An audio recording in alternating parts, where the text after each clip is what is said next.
today's recipe. I'm Saskia from rawfreedom.co.uk, and today I'm going to be demonstrating how to make pear and ginger cheesecake. This is absolutely delicious, perfect for this time of year when you kind of want a nice warm, kind of comforting pudding, but that's sort of light and fresh at the same time.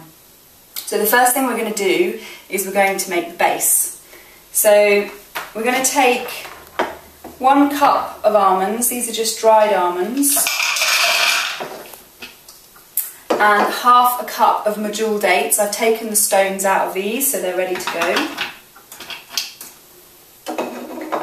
And then we're going to add in 1 tablespoon of dried ginger,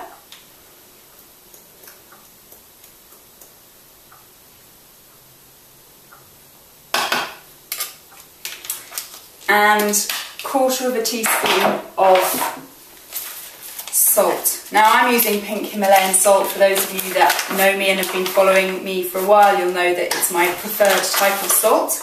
It's full of amazing minerals and it came from the sea millions of years ago, so it's unpolluted. And then I'm just using the mini food processor attachment of my hand blender here. So I'm just going to whiz this up until it's a fine crumbed texture.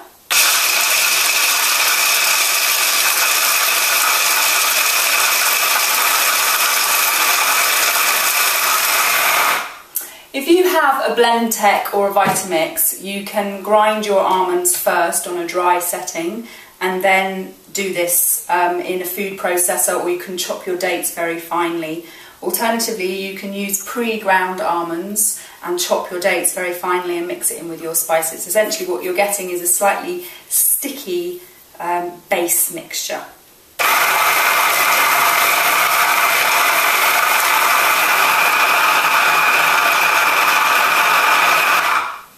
Okay, let's see how we're doing. Yay, we're getting more sticky.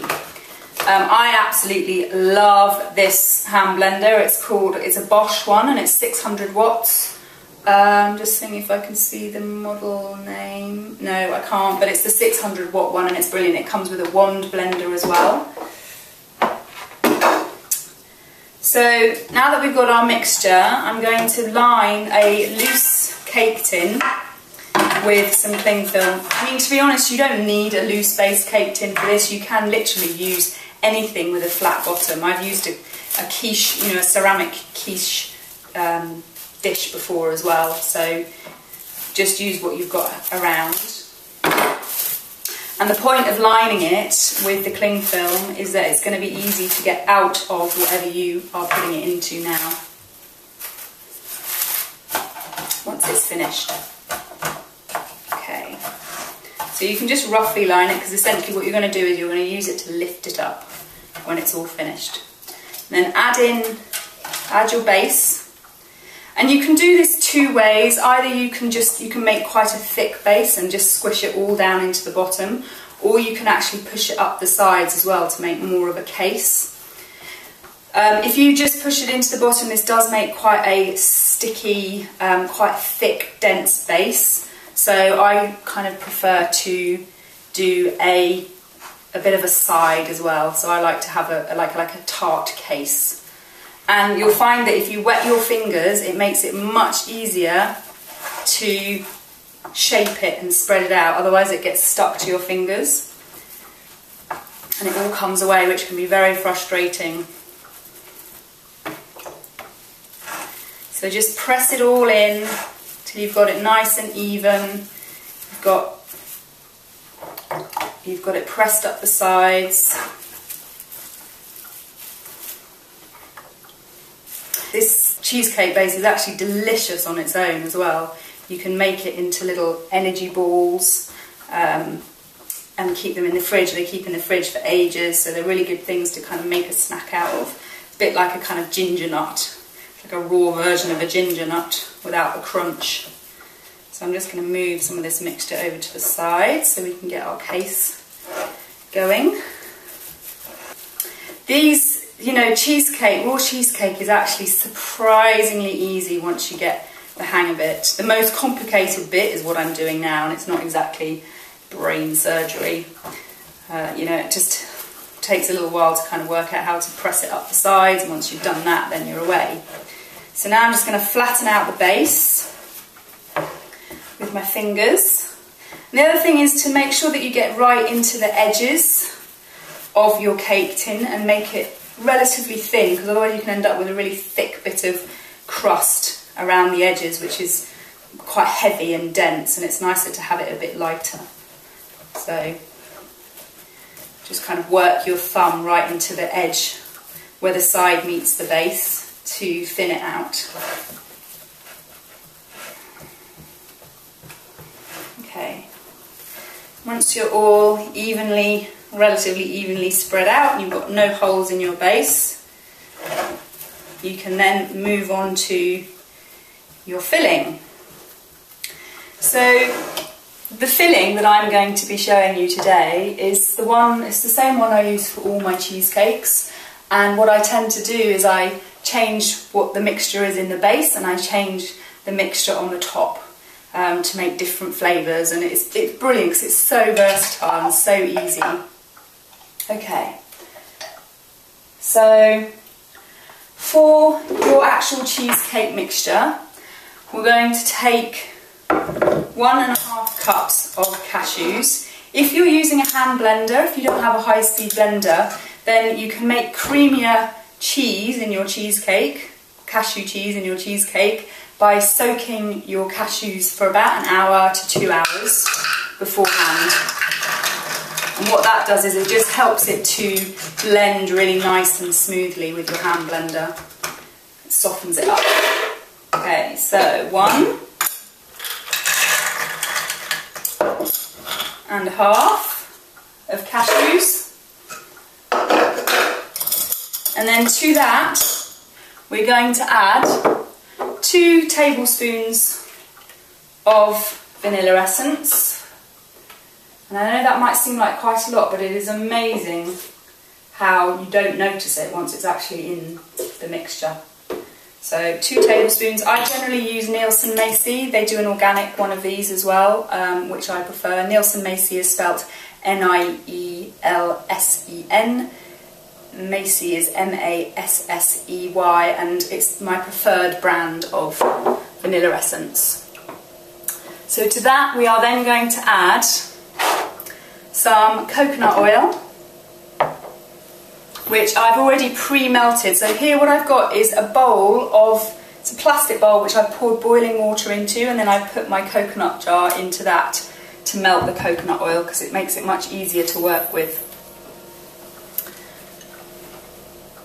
So we're going to add 1/4 cup of coconut oil to the mixture.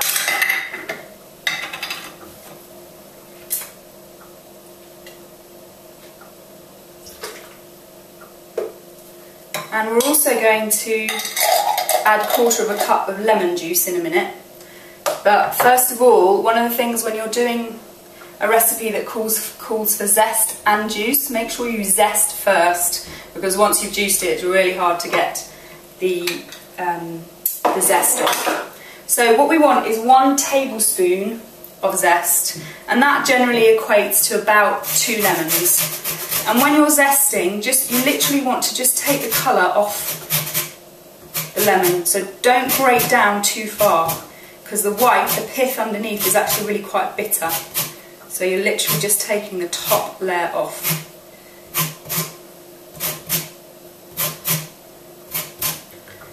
And again, you know, it might seem like it's going to be really lemony, but it's one of the joys of raw food is that certain combinations of ingredients create something that you would not imagine tastes a certain way.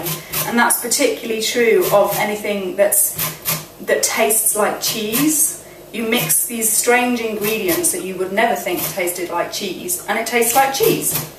And that's what we're doing here with the lemons and the vanilla essence.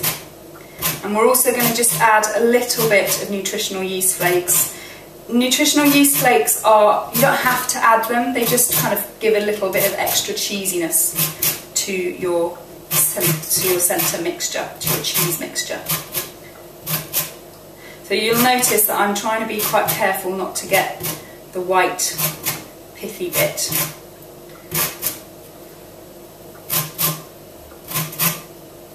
Ideally you want to try and get unwaxed lemons when you're doing this, because you're going to be eating, obviously, if it's a waxed lemon, you're going to be eating the wax as well. So add your lemon zest.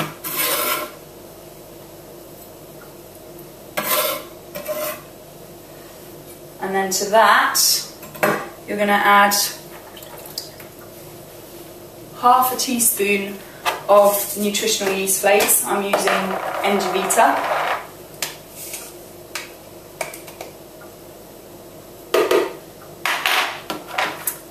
And a third of a cup of water, which I've pre-measured out here.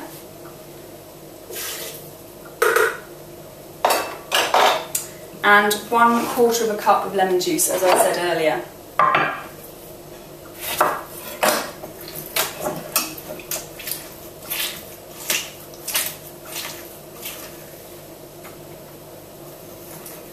Quarter of a cup is usually about 1 large lemon. And again, as with all mixtures with lemon in, you want to be really careful not to get any pips in, because pips are incredibly bitter and will ruin the flavour of your entire dish if you whiz it up and blend it in. So once you've added all your ingredients together, you then want to blend. And as I said before, you can do this with a hand blender as well, just as easily.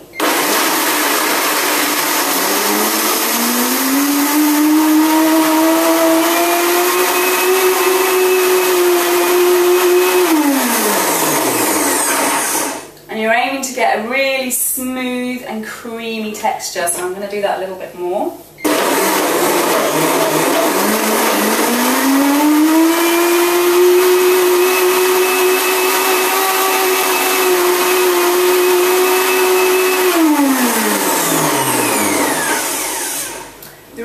Why we melt the coconut oil is because we need the liquid to help the mixture turn round, because it's going to be really quite thick, and that's how thick you want it. And then once you put it in the fridge, that cheese mixture will actually set. As the coconut hardens, it will actually set so that you can then slice it really beautifully once it's finished. So then you're going to, just with a spatula, scrape that into your case that you made earlier.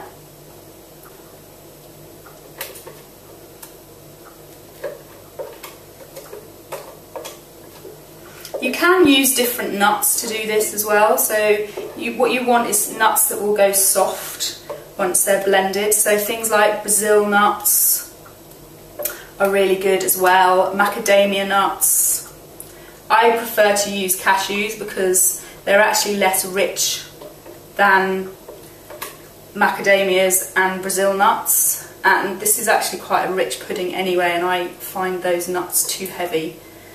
But you know, if you're a great fan of them, then by all means experiment, and all you do is you just swap out, in this recipe you swap out the cashews for a different kind of nut.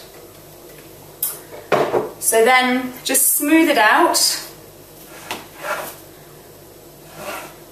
so it's filling your case nice and evenly.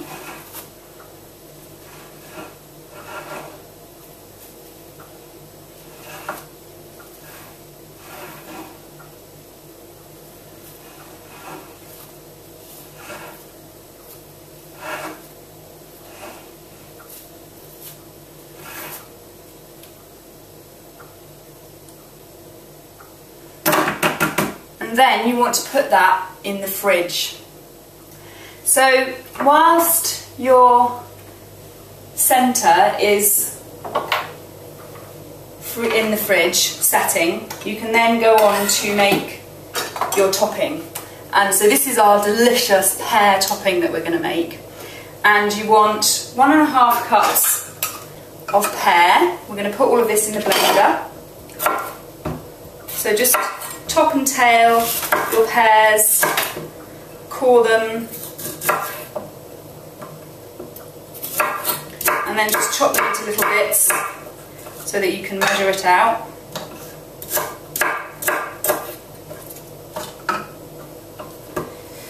1.5 cups is approximately 3 pears.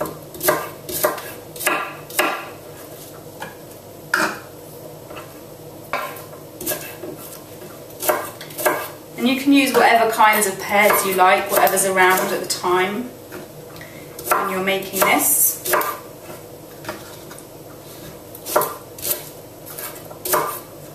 Okay, so we've actually used 2 pears doing that.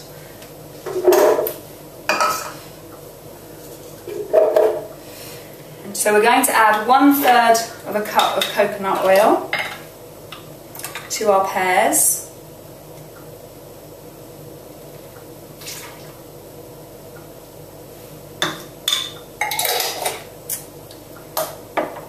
And 1/4 of a cup of agave syrup.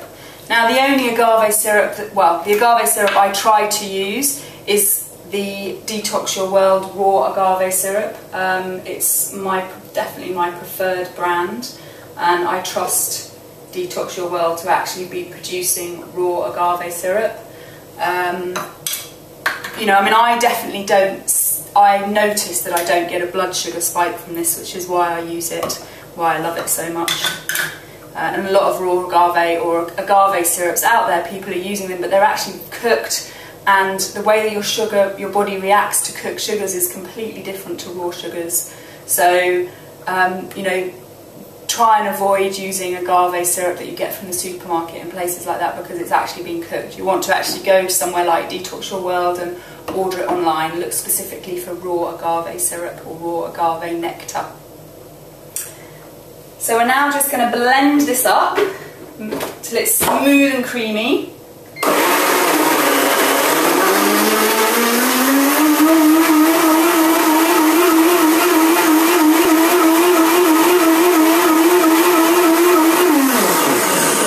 And depending on how ripe your pears are, you might want to just taste your mixture, make sure that it's sweet enough. That's delicious.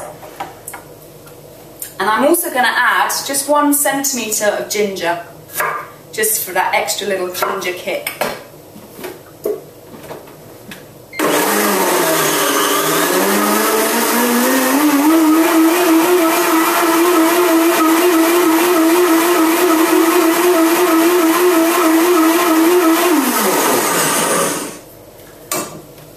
So now we've got our sauce, and again this is going to set, the coconut oil is going to set once we put it back in the fridge. So I'm going to go and get our base and our filling. So this has just come out of the fridge now, and I'm just going to pour our pear topping over the top. It's a beautiful pale green. And that's just filled the casing right to the top, which is lovely. And I'm going to put that back in the fridge. At this point, you can freeze your cheesecake, and it's there for whenever you want it. And you can actually slice it up whilst it's frozen, defrost it a piece at a time if you want to just have some every day or every other day.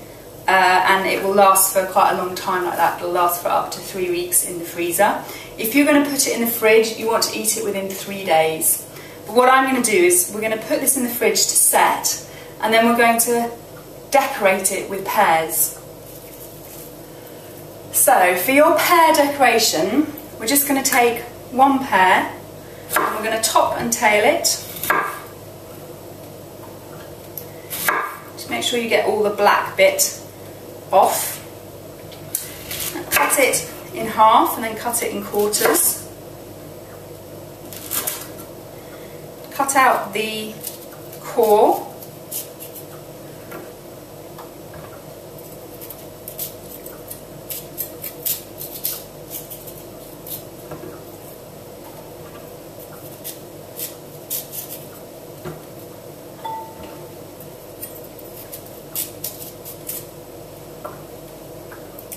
And then slice it into fine slices.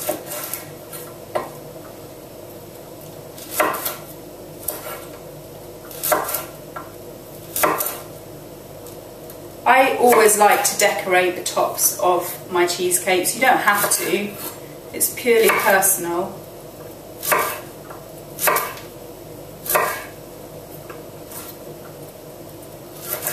And then to stop the pears from browning, I'm just going to put them in a bowl with a squirt of agave syrup, just to bring out their natural sweetness, and just a little squeeze of lemon juice. You don't want too much lemon juice because it's going to sour it. So just a little bit, like about half a teaspoon. And then you want to make sure that the pear is coated in the agave syrup and the lemon juice. And this should stop it from browning. Once your cheesecake is set on the top, you can then layer your pear on top in a lovely circular fashion.